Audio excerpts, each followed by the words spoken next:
Hello, everyone. I'm Phoenix Tremaine, and I am going to be giving you my real reactions to, I was about to say He-Man and Master Universe, but Masters of the Universe on Netflix. It's the continuation of the original He-Man cartoon written by Kevin Smith. This is complete spoilers because, yeah, this is spoiler talk. I just watched this first episode and I'm in visceral shock. I feel like, somebody stabbed me in the heart when he killed Moss Man. I was like, oh, so we killing characters now. And, I'm older, so I'm perfectly fine with that. Um, because I was looking forward to this version of He Man because I wanted to watch something that was closer to what I grew up with as far as nostalgia goes.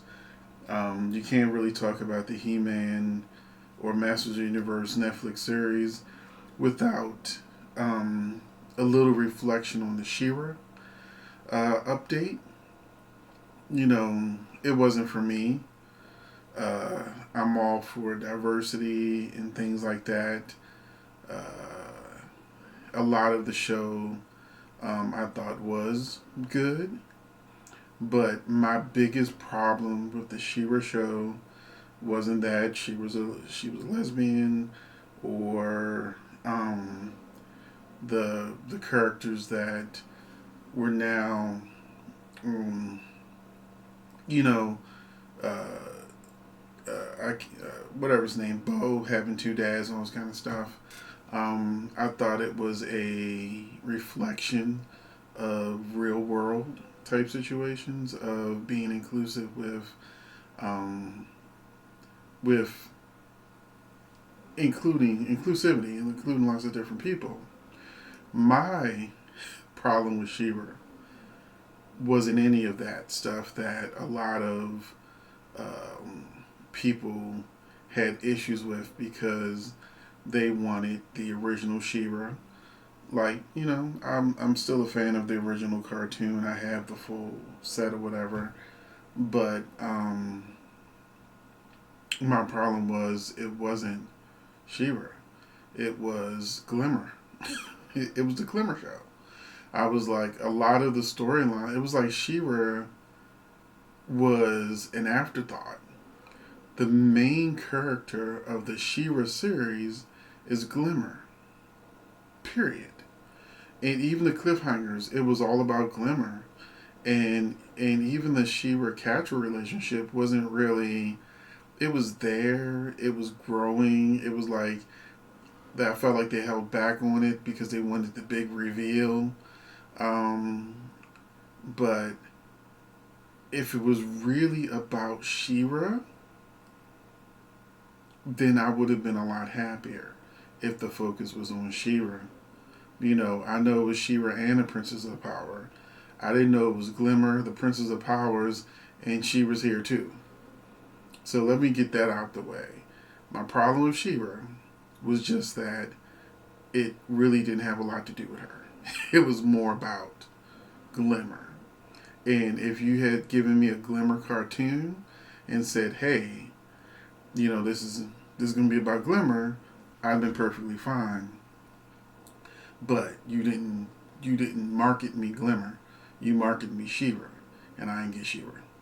so so my take on the whole She-Ra thing, once again, it had nothing to do with diversity. It had nothing to do with any of those things. It's like, I order a veggie burger, and you give me a hamburger. It's like, yeah, that ain't a veggie burger. So, and wish me luck. I went and got a case of the veggie California, Dr. California, whatever it is, burgers, and hopefully those are good. They don't look that good, but hopefully theirs are good. I should have just went with the Impossible Burger. But anyway, you're here to talk about Master Universe. And the second reason why I mentioned She-Ra is because I got an early uh, spoiler that the show wasn't about He-Man. That's why it's not called He-Man and Masters of the Universe. I saw a spoiler that said that it was going to focus mostly on Teela as the main hero, played by Michelle Gellar, who played, Buffy the Vampire Slayer on the TV show.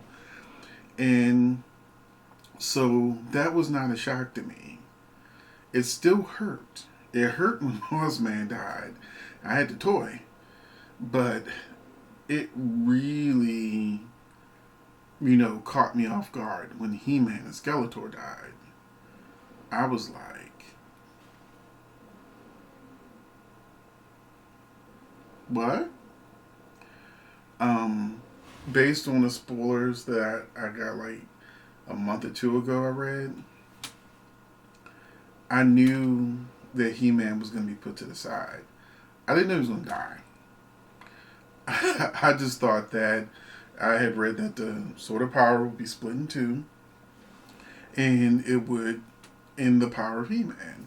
So I thought that, you know, he would just be Prince Adam, and the quest would be to get the swords back together or something, and then by the end of the series, of the season, he would be He-Man again. But yeah, they killed Mossman, He-Man, um, Skeletor, and the Sorceress. Just like 1, 2, 3, 4. It's like the fuck. So, so I'm like, okay, I get it. And if you watch the trailer, you notice that there wasn't a lot of He-Man. There was Teela and his team of people that were on some quest or whatever.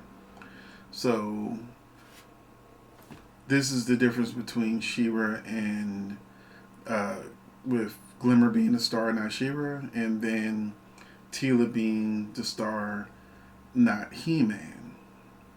Was that I got a heads up. I know a lot of people didn't get that heads up, but mentally, I was already in a headspace that, hey, I always loved Teela. I thought she was a great character. I was one of the fans that was like, so when she gonna find out the sorceress is her mother, so she can, be the next sorceress or whatever.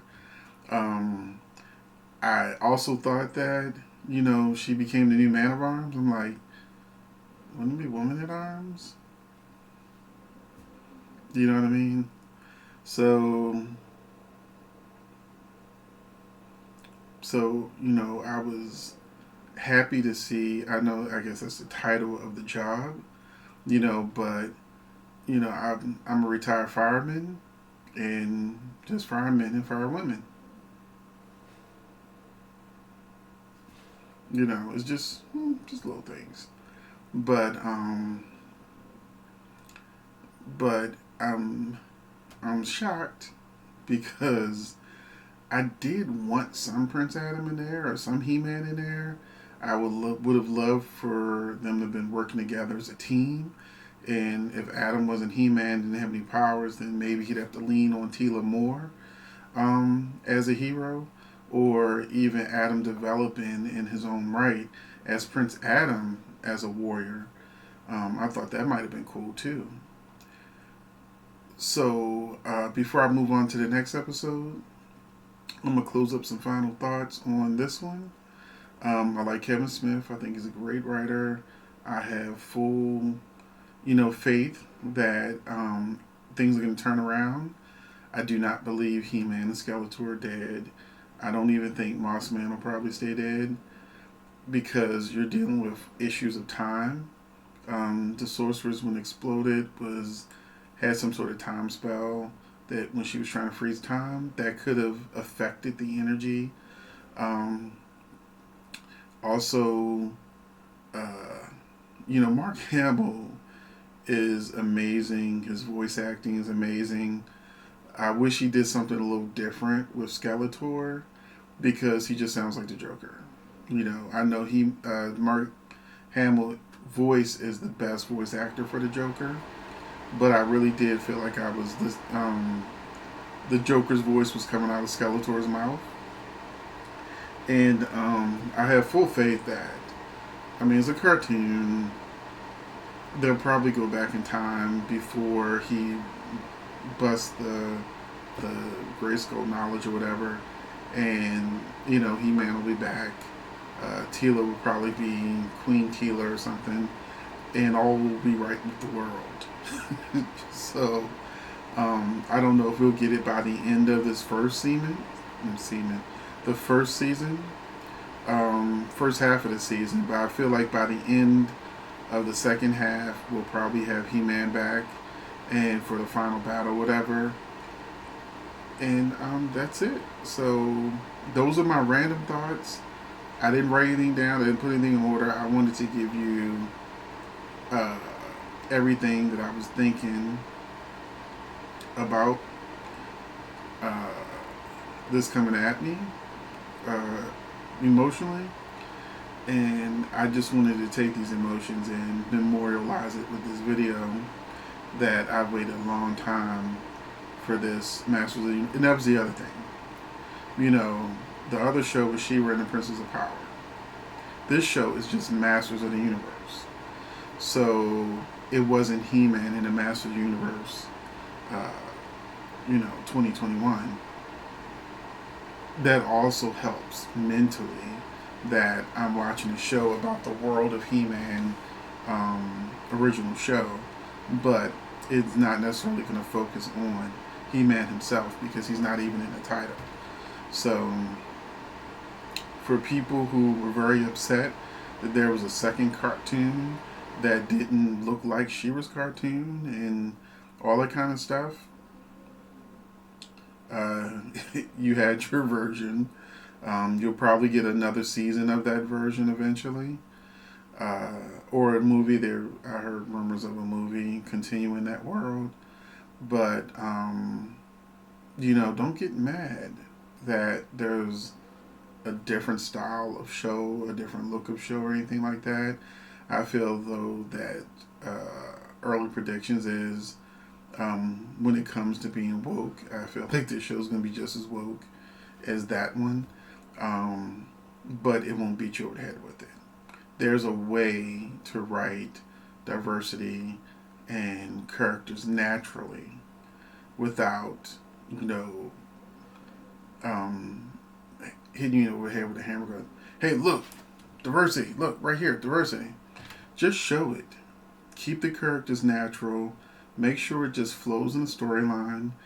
And then, you're good. People that are prejudiced, transphobic, homophobic, prejudiced, racist, no matter what you do when you become inclusive, they will always find a way to hate everything about it.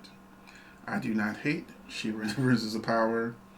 Um, I just wasn't the biggest fan of it. I watched the entire series. I supported it, but I'm really hoping for nostalgia purposes. This is definitely in the kid show. Once you start stabbing Skeletor and killing He-Man and Moss Man and setting Moss Man on fire, yeah, this is for teens and up. So that's it. Thank you for watching this first one. I feel like I'm starting to ramble, so I'm going to cut this off, go work out, and then I'm going to come back and see the second episode, and I'll give you my reaction to that one next. So thanks for watching, and give me your, I would love to read your comments in the comment section. I really hope that, it's not filled with toxicity. If my comment section gets real toxic, I'm turning the comments off. That's that. But right now, I'm just going to have faith that this show is going to give me what I want. Maybe not right away, but Kevin Smith's a great writer, and I'm going to sit here after I work out and enjoy my Teela and the Masters of the Universe. Thanks for watching.